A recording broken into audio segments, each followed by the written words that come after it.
Assalamualaikum warahmatullahi wabarakatuh.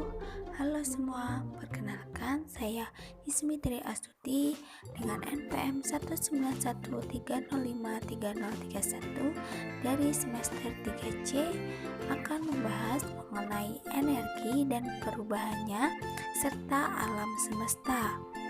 Yuk kita bahas. Apakah kalian tahu apa itu energi? Energi merupakan bentuk kekuatan atau kemampuan untuk melakukan sebuah pekerjaan agar mendapatkan suatu perubahan hasil yang diinginkan. Energi juga dapat dikatakan sesuatu usaha yang masih tersimpan. Apakah kalian tahu bentuk-bentuk energi itu apa saja? Energi yang paling besar adalah energi matahari. Energi panas di sinar matahari memiliki banyak manfaat bagi kehidupan di muka bumi ini. Selain energi matahari, ada pun energi-energi lainnya. Yang pertama itu energi panas. Energi panas atau energi kalor merupakan suatu energi yang bersumber dari matahari, di mana matahari merupakan sumber energi panas yang paling besar. Sinar matahari yang memberi panas yang sesuai sangat bermanfaat bagi makhluk hidup yang ada di muka bumi. Energi panas dapat berpindah melalui 3 cara. Yang pertama, konduksi.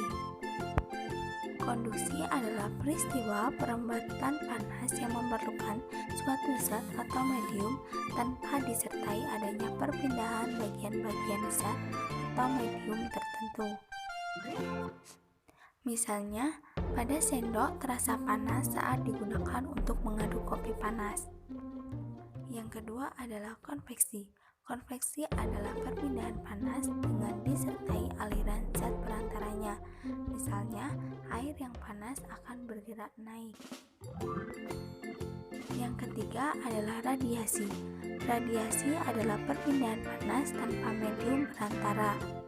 Misalnya, panas matahari sampai ke bumi dan panas api dapat kita rasakan. Lalu yang kedua adalah energi bunyi. Energi bunyi merupakan energi yang dihasilkan oleh bunyi atau suara, yaitu benda yang bergetar.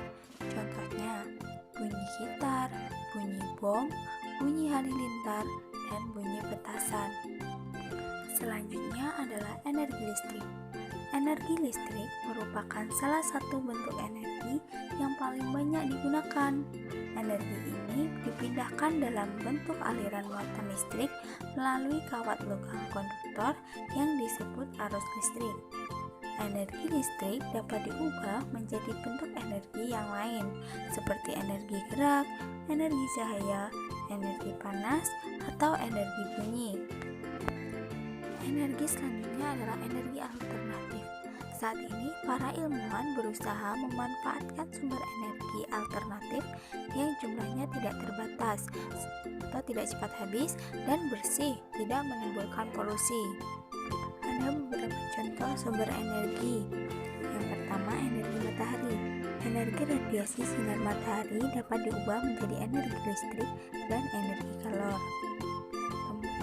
Masalah yang dihadapi dalam pemanfaatan energi ini adalah matahari tidak selalu bersinar terang sepanjang hari. Mengapa? Sebab kadang-kadang matahari tertutup oleh awan. Selanjutnya, energi panas bumi. Energi panas bumi adalah energi yang dihasilkan oleh magma di dalam perut bumi. Energi panas bumi disebut juga energi geothermal. Energi tersebut banyak digunakan terutama di daerah-daerah pegunungan. Selanjutnya, energi air. Air mengalir dari tempat yang tinggi ke tempat yang lebih rendah. Aliran air yang deras merupakan sumber energi gerak. Energi ini dapat digunakan untuk menghasilkan energi listrik. Selanjutnya, energi angin. Banyak kegiatan yang memanfaatkan energi angin. Namun, angin yang sangat besar dapat menimbulkan bencana. Angin adalah sumber energi alternatif yang murah dan tidak mengakibatkan polusi. Energi angin juga dapat dipakai pada kincir angin yang menghasilkan listrik. Ada Ada beberapa contoh perubahan energi listrik menjadi energi panas, misalnya setrika listrik dan solder listrik. Yang kedua, perubahan dari energi listrik menjadi energi suara, misalnya radio dan tape. Yang ketiga, perubahan dari energi listrik menjadi energi cahaya, misalnya lampu. Yang keempat, perubahan dari energi listrik menjadi energi cahaya atau gambar dan suara, misalnya pada televisi. Yang kelima, perubahan dari energi listrik menjadi energi gerak, misalnya terdapat pada kipas angin. Yang keenam, perubahan dari energi listrik menjadi energi panas adalah pada pengering rambut atau hair dryer dan penanak nasi. Yang ketujuh, perubahan dari energi kimia menjadi energi listrik, misalnya pada aki dan baterai.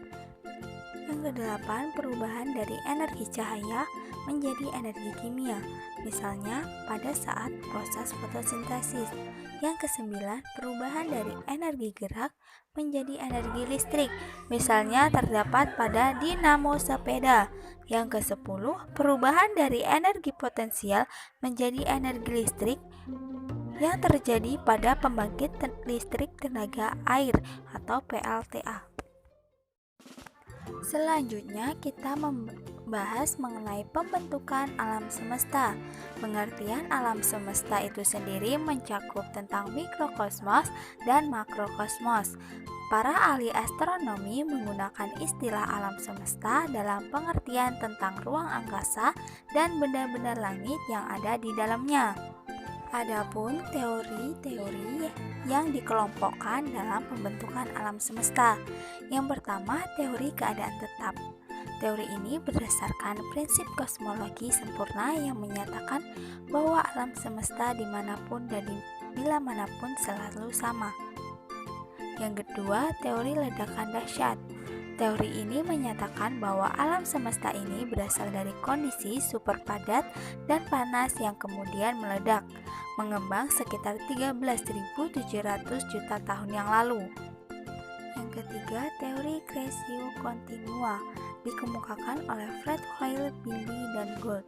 Teori ini menyatakan bahwa saat diciptakan alam semesta ini tidak ada.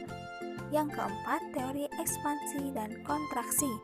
Teori ini berdasarkan adanya suatu siklus dari alam semesta, yaitu masa ekspansi dan masa kontraksi. Diduga siklus ini berlangsung dalam jangka waktu 30.000 juta tahun.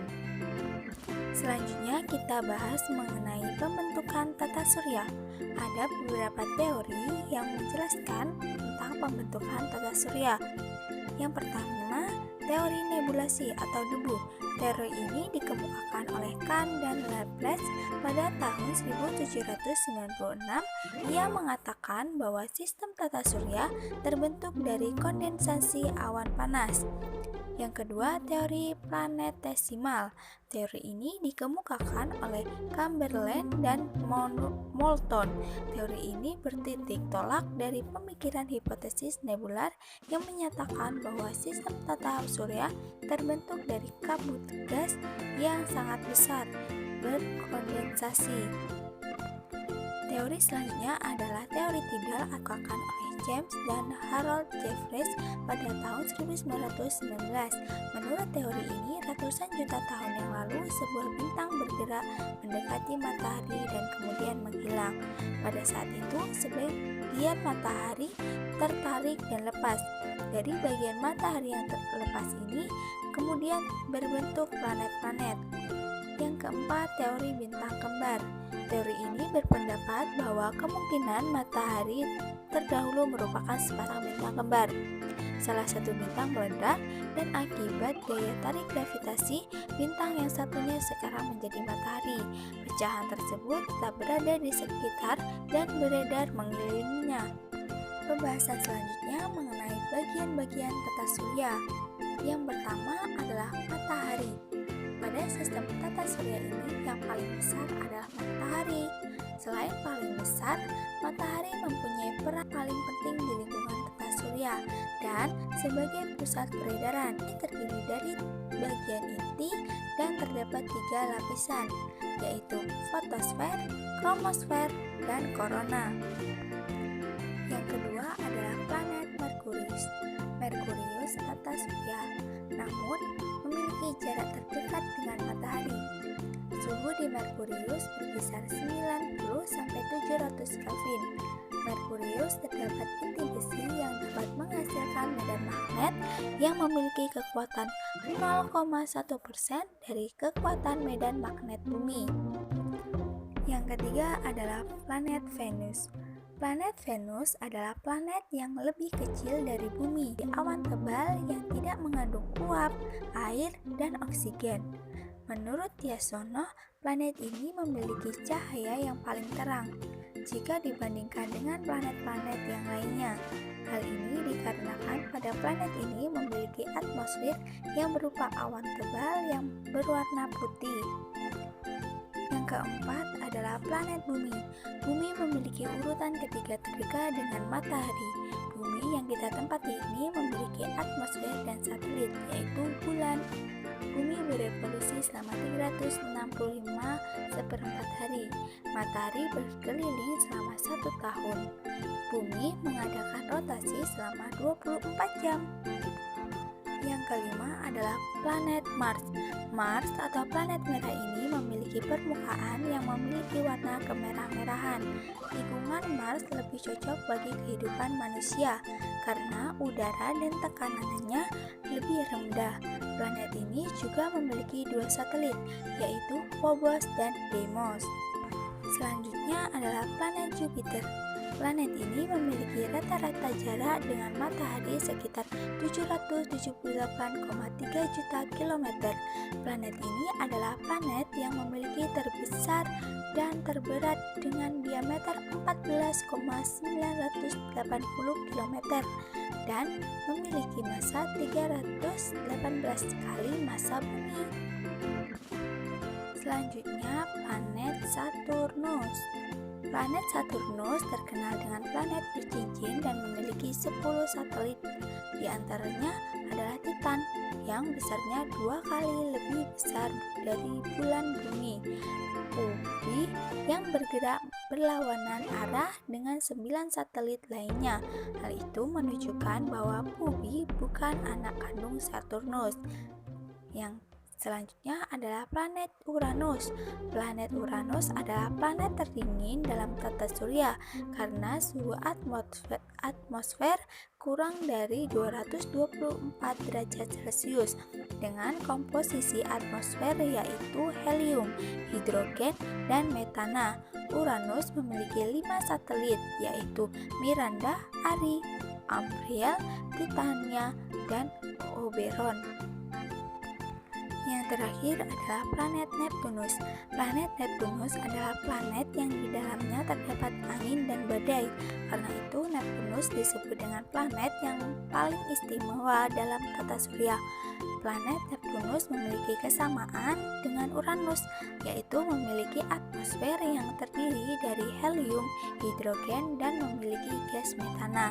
Neptunus memiliki 2 satelit, yaitu Triton dan Nereid. Itu tadi penjelasan materi mengenai energi dan perubahannya serta alam semesta. Bila ada salah kata, saya mohon maaf. Saya akhiri. Wassalamualaikum warahmatullahi wabarakatuh.